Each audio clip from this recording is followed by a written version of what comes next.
আজকেও আমি 1 ঘন্টা চালাতে চলেছি টোটো, আর এখান থেকে যে টাকাটা উপার্জন হবে সেটা দিয়ে করব কোনো একটা ভালো কাজ। এই দেখো, রাস্তা খারাপ ছিল বলে এই যে এক সাইডে ইট ফেলেছে, কারণ ওই যে রাস্তা ভেঙে পাইপ বসিয়েছিল না, ওটা রিপেয়ার করছিল। বারুইপুর কলেজ আজকে পুরো ফাঁকা। কি ব্যাপার ভাই, আসনি কেন আজকে সবাই কলেজে?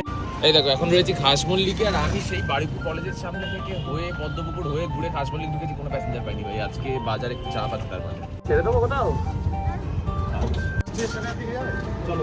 প্রায় মোটামুটি 8 ঘন্টা ধরে ঘোরার পরে দাদাকে পেলাম, স্টেশনে ছাড়তে যাচ্ছি। হাসপাতাল বারুইপুরের জ্যামটা দেখো শুধু, ওই যে সেই মাথা পর্যন্ত। আর এই রয়েছে আমার একটা সাবস্ক্রাইবার ভাই, উঠেছিল কেয়াতলা যাবে বলে, আমরা দুজন এখন জ্যামের মধ্যে দাঁড়িয়ে রয়েছি। কি গো, কি খবর? এ বাবা, মিষ্টি পড়ে গেল গো। ফেলে দাও, ছেড়ে দাও, খেতে হবে না, খেতে হবে না। না হ্যাঁ হ্যাঁ, তো তোমার খাবার তো পড়ে গেল। না খাবে, মুখ আছে। তুমি কি খাবে তাহলে? খাবে না? হ্যাঁ খাবো। ধরো দেখি এটা, এটা ধরো না। কত গুনে দেখো। হ্যাঁ, মিষ্টি কিনে এনে দেবো, পড়ে গেল যে। পড়ে যাক, আমার সন্দেশ খাবে। সন্দেশ খাবে? বস এখানে আছো তো, এনে দিচ্ছি। ভালো সন্দেশ কি আছে? এই তো কাঁচা করলে কত করে? মিষ্টি, হ্যাঁ।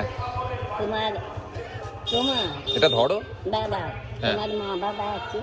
তোমার? আমার ছেলে আমার দেখে না, সোদপুরে থাকে, বউ ফুটবল খেলে। দিদার সাথে অনেকক্ষণ গল্প করেছিলাম জানো, দিদার ছেলে বউয়ের কথা, দিদার জামাইয়ের কথা, দিদার জীবনের কথা। ও দিদার ভালো নাম কি জানো? মমতা। যাই হোক, দিদা আমাকে প্রাণ ভরে কিন্তু আশীর্বাদ করেছিল।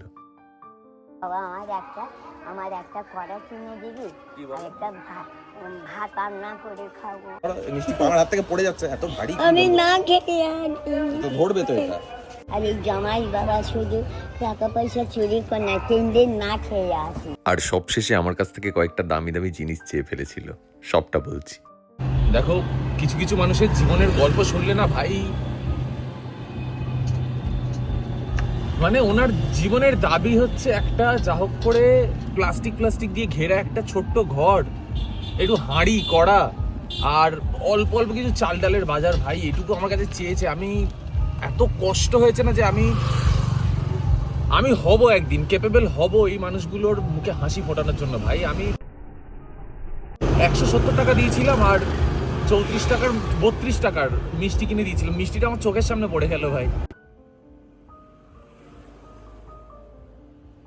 যাই হোক, তোমরাও যদি চাও যে আমি এরকম লাখ লাখ মানুষের মুখে হাসি ফোটানোর জন্য ক্যাপেবল হই, তাহলে প্লিজ চ্যানেলটা সাবস্ক্রাইব করে দিও। আমি চন্দন, চলো ভাই।